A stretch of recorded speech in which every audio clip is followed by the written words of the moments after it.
भारी आर्थिक और राजनीतिक संकट के बीच कोलंबो में भारतीय उच्चायोग ने भारतीय नागरिकों से अनुरोध किया है कि वे नवीनतम घटनाओं से अवगत रहें और उसके अनुसार अपने गतिविधियों की योजना बनाएं। उच्चायोग ने कहा कि यदि आवश्यक है तो भारतीय नागरिक हमसे संपर्क कर सकते हैं। आपको बता दें कि श्रीलंका में आज राष्ट्रपति पद के लिए चुनाव होने हैं।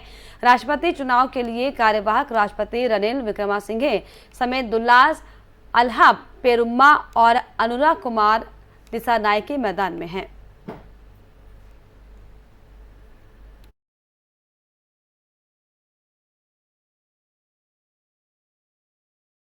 विदेश मंत्री एस जयशंकर ने भी श्रीलंका को लेकर बयान दिया। उन्होंने कहा कि श्रीलंका से बेहद प्रबल सीख मिलती है और आगे क्या कुछ उन्होंने कहा आपको सुनाते हैं। The majority of time we spent was on Sri Lanka. Majority of questions I got was on Sri Lanka. Majority of explanations I gave was Sri Lanka. But the lessons of Sri Lanka are very, very strong. The lessons of Sri Lanka are fiscal prudence. Lessons of Sri Lanka are responsible governance. That people should not, that there should not be a culture of freebies. These are the objectives. So I think beyond that, to take it in the direction which you are doing, I don't think is the majority of time we spend. वहीं कांग्रेस ने NDA की राष्ट्रपति पद की उम्मीदवार द्रौपदी मुर्मू और अन्य के खिलाफ चुनाव आयोग में शिकायत दर्ज कराई है। कर्नाटक में कांग्रेस नेताओं ने बीजेपी नेताओं पर चुनाव आचार संहिता के उल्लंघन का आरोप लगाया है। दरअसल कर्नाटक में कांग्रेस ने मंगलवार 19 जुलाई को बीजेपी पर 18 जुलाई के दिन राष्ट्रपति चुनाव के दौरान कानून के प्रावधानों के उल्लंघन का आरोप लगाया है। कांग्रेस ने चुनाव आचार संहिता के उल्लंघन का आरोप लगाते हुए चुनाव आयोग में शिकायत दर्ज कराई है। कांग्रेस का आरोप है कि कर्नाटक में सत्तारूढ़ बीजेपी ने 17 और 18 जुलाई को मतदाताओं को रिश्वत और अन्य प्रलोभन देकर अपने पक्ष में वोट लेने का प्रयास किया है।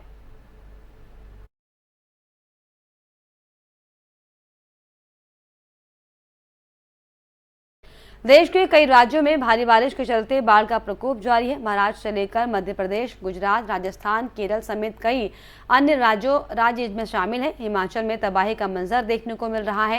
राज्य के किन्नर जिले के शलखर गांव में बीते दिन बादल फट गया। बादल फटने से बाढ़ की स्थिति उत्पन्न हो गई और चारों ओर तबाही देखने को मिली है। वहीं फुट ब्रिज बहते हुए दिखे तो वहीं सड़कों पर खड़ी गाड़ियां पानी के तेज बहाव के चलते बह गई हैं। भारी बारिश के चलते लोगों के घरों को भी काफी नुकसान पहुंचा है।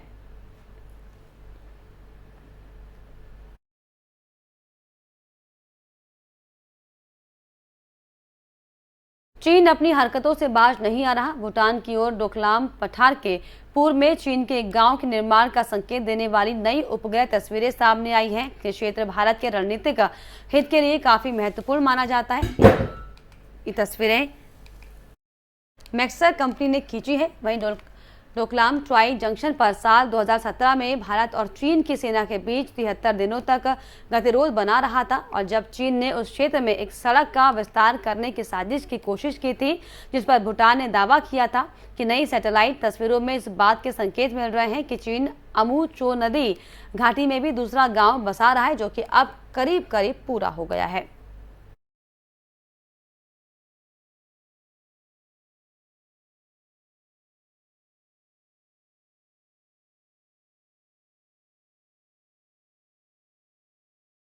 कोरोना वायरस संक्रमण से दुनिया भर में अमेरिका के बाद सबसे ज्यादा प्रभावित देश भारत रहा है और ऐसे में केंद्र सरकार के नेतृत्व में देश में कोरोना की रोकथाम के लिए युद्ध स्तर पर कोरोना वैक्सीनेशन का अभियान चलाया गया है, जिसके तहत भारत ने 200 करोड़ टीकाकरण के आंकड़े को पार कर लिया है। माइक्रोसॉफ्ट के सह संस्थापक बिल गेट्स ने ट्वीट करते हुए लिखा कि कोरोना की रोकथाम के लिए 200 करोड़ टीकाकरण के एक और माइलस्टोन को पाने के लिए प्रधानमंत्री नरेंद्र मोदी को बधाई है। हम भारतीय वैक्सीन निर्माताओं और भारत सरकार के साथ कोविड-19 के प्रभाव को कम करने के लिए हमारी निरंतर साझेदारी के लिए आभारी हैं।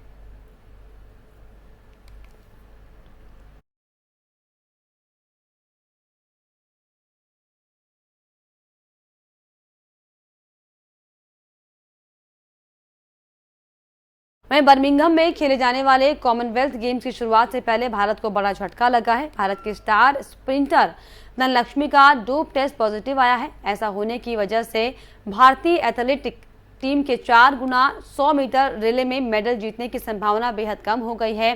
धनलक्ष्मी ने पिछले साल दुती चंद को 100 मीटर रेस में हराकर चर्चा बटोरी थी। इसके अलावा धनलक्ष्मी पिछले महीने 200 मीटर में हिमा दास को भी मात दे चुकी हैं। सामने आई जानकारी के मुताबिक डोप टेस्ट के लिए धनलक्ष्मी का सैंपल AIU ने लिया था। धनलक्ष्मी के सैंपल में स्टेरॉइड पाया गया है।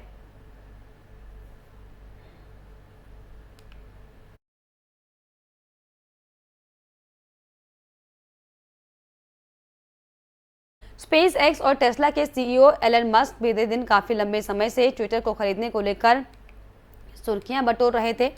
फिलहाल अब उन्होंने ट्विटर के साथ हो रही अपनी $44 बिलियन डील को तोड़ने का फैसला कर लिया है। ऐसे में अब ये मामला अदालत में पहुंच गया है, जहां पर एलन मस्क को किसी प्रकार की कोई राहत मिलती हुई दिखाई नहीं पड़ रही है।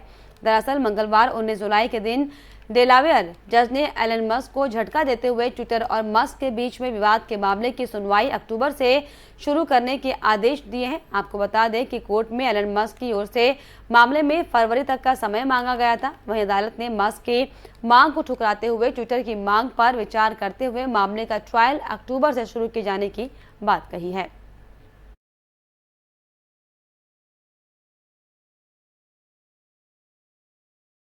और इसी के साथ इस बुलेटिन में फिलहाल इतना ही। देश और दुनिया की तमाम खबरों के लिए आप देखते रहिए FM न्यूज़। नमस्कार।